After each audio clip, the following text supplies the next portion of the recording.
President Trump is inside the Intrepid right now at a dinner with the Australian Prime Minister.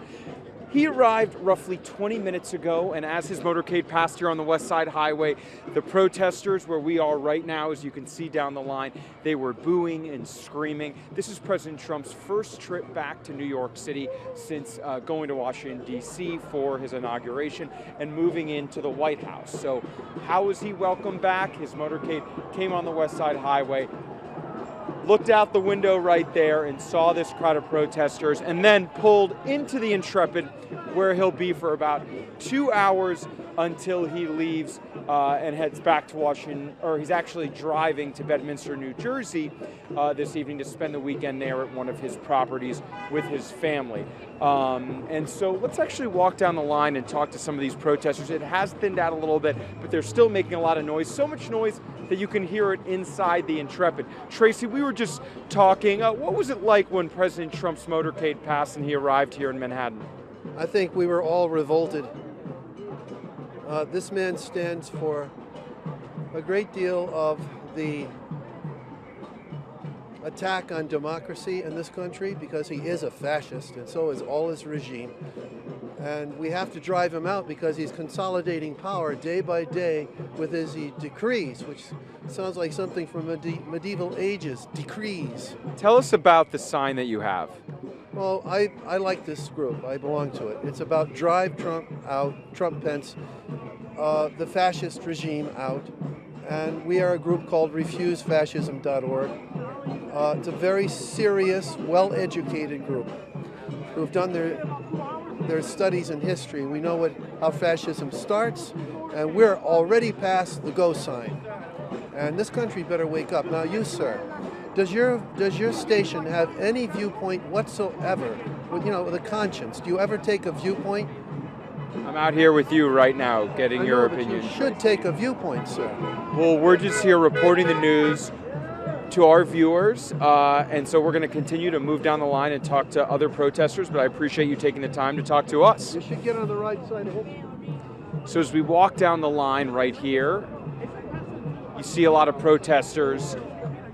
They, not Tracy in particular, but a lot of these people I've seen at other protests, at other rallies in D.C., at other places, and they have been kind of following Donald Trump where he goes, except tonight you're finding a lot of New Yorkers who just said, he's back in my town, not his town. That's been a big theme. Let's talk to this gentleman right here. Sir, we were chatting early. What was it like when President Trump's motorcade came by? Well, it electrified the crowd, and not in a good way. I mean, I think everybody here is to show him that he's not welcome in New York. He calls himself a New Yorker. He's not a New Yorker. The city hates him. We voted overwhelmingly for Hillary Clinton. He's not welcome here. He doesn't reflect well on New York. The man is an abomination, and we're here to tell him so. In the 2016 election, President Trump got 18% of the vote here. This is his first time back since moving to Washington, D.C. What do you think the impression is that he'll get? Because a lot's happened in 100 days, and it seems like a lot of people feel like he's done a lot has changed, but of course it's only been 100 days. Well, number one, I don't think anything's changed. He's been pretty feckless so far. He's probably under the impression that New York loves him. He probably thinks these people are cheering for him. The man is delusional. We're all here to voice our opinion that he's not welcome here. And I don't think he has any idea, because I think his grasp on reality is really tenuous. What was your reaction today when Congress decided to pass the bill to repeal and replace? Of course, it still has to pass the Senate, but that was definitely a victory for President Trump and Paul Ryan. Well, I think it's appalling, because I work in the healthcare industry and my wife is a doctor here in New York, and we're both appalled of what's happened. This is turning back the pages on healthcare for Americans. I think a lot of Americans are going to suffer.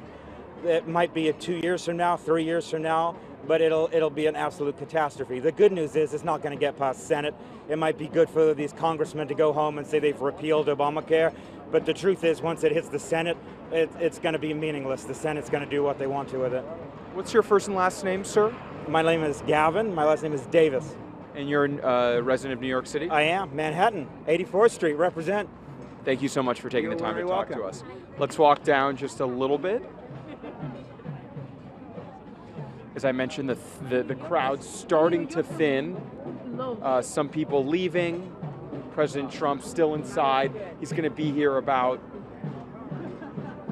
another hour, having dinner, speaking, and we'll have full coverage of his speech, his remarks, and the scene out here when he leaves and heads to Bedminster, New Jersey. So for now, I'm ABC's Josh Haskell live outside the Intrepid on the west side of Manhattan, and we'll have full coverage. Stay with us.